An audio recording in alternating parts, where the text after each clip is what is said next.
ಅಮೆರಿಕದ ಸುಪ್ರೀಂ ಕೋರ್ಟ್ನಲ್ಲಿ ಒಂದು ಐತಿಹಾಸಿಕ ಹೋರಾಟ ನಡೆಯುತ್ತಿತ್ತು. ಅದು ದೇಶದ ಅಧ್ಯಕ್ಷರು ವಿಧಿಸಿದ್ದ $4 ಟ್ರಿಲಿಯನ್ ಸುಂಕದ ವಿರುದ್ಧದ ಸಮರ. ದೇಶದ ಪ್ರಬಲ ಅಧ್ಯಕ್ಷರ ವಿರುದ್ಧ ಕೇಸ್ ನಡೆಸುತ್ತಿದ್ದವರು ಭಾರತ ಮೂಲದ ನೀಲ್ ಕುಮಾರ್ ಕತ್ಯಾಲ್ ಎನ್ನುವ ವಕೀಲ.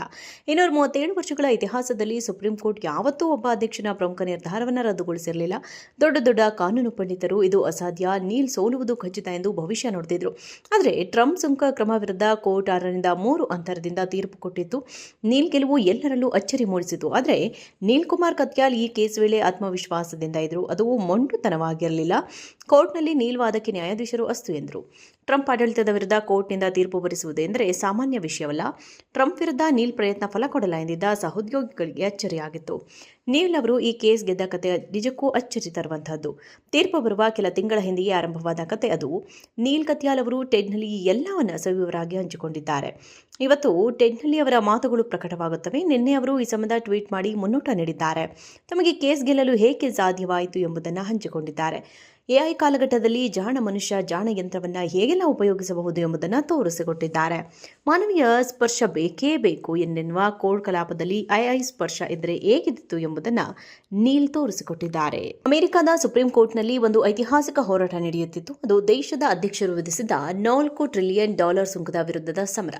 ದೇಶದ ಪ್ರಬಲ ಅಧ್ಯಕ್ಷರ ವಿರುದ್ಧ ಕೇಸ್ ನಡೆಸುತ್ತಿದ್ದವರು ಭಾರತ ಮೂಲದ ನೀಲ್ ಕುಮಾರ್ ಕತ್ಯಾಲ್ ಎನ್ನುವ ವಕೀಲ. 237 ವರ್ಷಗಳ ಇತಿಹಾಸದಲ್ಲಿ ಸುಪ್ರೀಂ ಕೋರ್ಟ್ ಯಾವತ್ತೂ ಒಬ್ಬ ಅಧ್ಯಕ್ಷನ ಪ್ರಮುಖ ನಿರ್ಧಾರವನ್ನು ರದ್ದುಗೊಳಿಸಿರಲಿಲ್ಲ. ದೊಡ್ಡ ಕಾನೂನು ಪಂಡಿತರು ಇದು ಅಸಾಧ್ಯ, ನೀಲ್ ಸೋಲುವುದು ಖಚಿತ ಎಂದು ಭವಿಷ್ಯ ನುಡಿದಿದ್ರು. ಆದರೆ ಟ್ರಂಪ್ ಸುಂಕ ಕ್ರಮ ವಿರುದ್ಧ ಕೋರ್ಟ್ 6-3 ಅಂತರದಿಂದ ತೀರ್ಪು ಕೊಟ್ಟಿತ್ತು.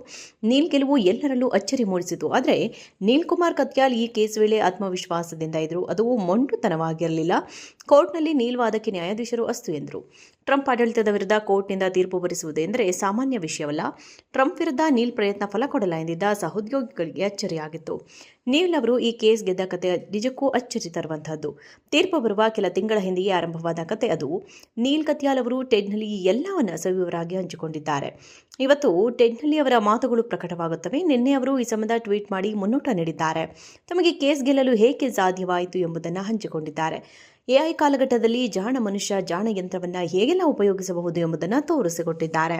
ಮಾನವೀಯ ಸ್ಪರ್ಶ ಬೇಕೇ ಬೇಕು ಎನ್ನುವ ಕೋರ್ಟ್ ಕಲಾಪದಲ್ಲಿ ಐ ಸ್ಪರ್ಶ ಇದ್ದರೆ ಹೇಗಿತ್ತು ಎಂಬುದನ್ನು ನೀಲ್ ತೋರಿಸಿಕೊಟ್ಟಿದ್ದಾರೆ. ಅಮೆರಿಕದ ಸುಪ್ರೀಂ ಕೋರ್ಟ್ನಲ್ಲಿ ಒಂದು ಐತಿಹಾಸಿಕ ಹೋರಾಟ ನಡೆಯುತ್ತಿತ್ತು. ಅದು ದೇಶದ ಅಧ್ಯಕ್ಷರು ವಿಧಿಸಿದ್ದ $4 ಟ್ರಿಲಿಯನ್ ಸುಂಕದ ವಿರುದ್ಧದ ಸಮರ. ದೇಶದ ಪ್ರಬಲ ಅಧ್ಯಕ್ಷರ ವಿರುದ್ಧ ಕೇಸ್ ನಡೆಸುತ್ತಿದ್ದವರು ಭಾರತ ಮೂಲದ ನೀಲ್ ಕುಮಾರ್ ಕತ್ಯಾಲ್ ಎನ್ನುವ ವಕೀಲ. 237 ವರ್ಷಗಳ ಇತಿಹಾಸದಲ್ಲಿ ಸುಪ್ರೀಂ ಕೋರ್ಟ್ ಯಾವತ್ತೂ ಒಬ್ಬ ಅಧ್ಯಕ್ಷನ ಪ್ರಮುಖ ನಿರ್ಧಾರವನ್ನು ರದ್ದುಗೊಳಿಸಿರಲಿಲ್ಲ. ದೊಡ್ಡ ಕಾನೂನು ಪಂಡಿತರು ಇದು ಅಸಾಧ್ಯ, ನೀಲ್ ಸೋಲುವುದು ಖಚಿತ ಎಂದು ಭವಿಷ್ಯ ನುಡಿದಿದ್ರು. ಆದರೆ ಟ್ರಂಪ್ ಸುಂಕ ಕ್ರಮ ವಿರುದ್ಧ ಕೋರ್ಟ್ 6-3 ಅಂತರದಿಂದ ತೀರ್ಪು ಕೊಟ್ಟಿತ್ತು. ನೀಲ್ ಗೆಲುವು ಎಲ್ಲರಲ್ಲೂ ಅಚ್ಚರಿ ಮೂಡಿಸಿತು. ಆದರೆ ನೀಲ್ ಕುಮಾರ್ ಕತ್ಯಾಲ್ ಈ ಕೇಸ್ ವೇಳೆ ಆತ್ಮವಿಶ್ವಾಸದಿಂದ ಇದ್ರು. ಅದು ಮೊಂಡುತನವಾಗಿರಲಿಲ್ಲ. ಕೋರ್ಟ್ನಲ್ಲಿ ನೀಲ್ ವಾದಕ್ಕೆ ನ್ಯಾಯಾಧೀಶರು ಅಸ್ತು ಎಂದರು. ಟ್ರಂಪ್ ಆಡಳಿತದ ವಿರುದ್ಧ ಕೋರ್ಟ್ನಿಂದ ತೀರ್ಪು ಬರೆಸುವುದೆಂದರೆ ಸಾಮಾನ್ಯ ವಿಷಯವಲ್ಲ. ಟ್ರಂಪ್ ವಿರುದ್ಧ ನೀಲ್ ಪ್ರಯತ್ನ ಫಲ ಕೊಡಲ್ಲ ಎಂದಿದ್ದ ಸಹೋದ್ಯೋಗಿಗಳಿಗೆ ಅಚ್ಚರಿಯಾಗಿತ್ತು. ನೀಲ್ ಅವರು ಈ ಕೇಸ್ ಗೆದ್ದ ಕತೆ ನಿಜಕ್ಕೂ ಅಚ್ಚರಿ ತರುವಂತಹದ್ದು. ತೀರ್ಪು ಬರುವ ಕೆಲ ತಿಂಗಳ ಹಿಂದೆಯೇ ಆರಂಭವಾದ ಕತೆ ಅದು. ನೀಲ್ ಕತ್ಯಾಲ್ ಅವರು ಟೆಡ್ನಲ್ಲಿ ಎಲ್ಲವನ್ನ ಸವಿವರಾಗಿ ಹಂಚಿಕೊಂಡಿದ್ದಾರೆ. ಇವತ್ತು ಟೆಡ್ನಲ್ಲಿ ಅವರ ಮಾತುಗಳು ಪ್ರಕಟವಾಗುತ್ತವೆ. ನಿನ್ನೆ ಅವರು ಈ ಸಂಬಂಧ ಟ್ವೀಟ್ ಮಾಡಿ ಮುನ್ನೋಟ ನೀಡಿದ್ದಾರೆ. ತಮಗೆ ಕೇಸ್ ಗೆಲ್ಲಲು ಹೇಗೆ ಸಾಧ್ಯವಾಯಿತು ಎಂಬುದನ್ನು ಹಂಚಿಕೊಂಡಿದ್ದಾರೆ. ಎಐ ಕಾಲಘಟ್ಟದಲ್ಲಿ ಜಾಣ ಮನುಷ್ಯ ಜಾಣ ಯಂತ್ರವನ್ನು ಹೇಗೆಲ್ಲ ಉಪಯೋಗಿಸಬಹುದು ಎಂಬುದನ್ನು ತೋರಿಸಿಕೊಟ್ಟಿದ್ದಾರೆ. ಮಾನವೀಯ ಸ್ಪರ್ಶ ಬೇಕೇ ಬೇಕು ಎನ್ನುವ ಕೋರ್ಟ್ ಕಲಾಪದಲ್ಲಿ ಐ ಸ್ಪರ್ಶ ಇದ್ದರೆ ಹೇಗಿತ್ತು ಎಂಬುದನ್ನು ನೀಲ್ ತೋರಿಸಿಕೊಟ್ಟಿದ್ದಾರೆ.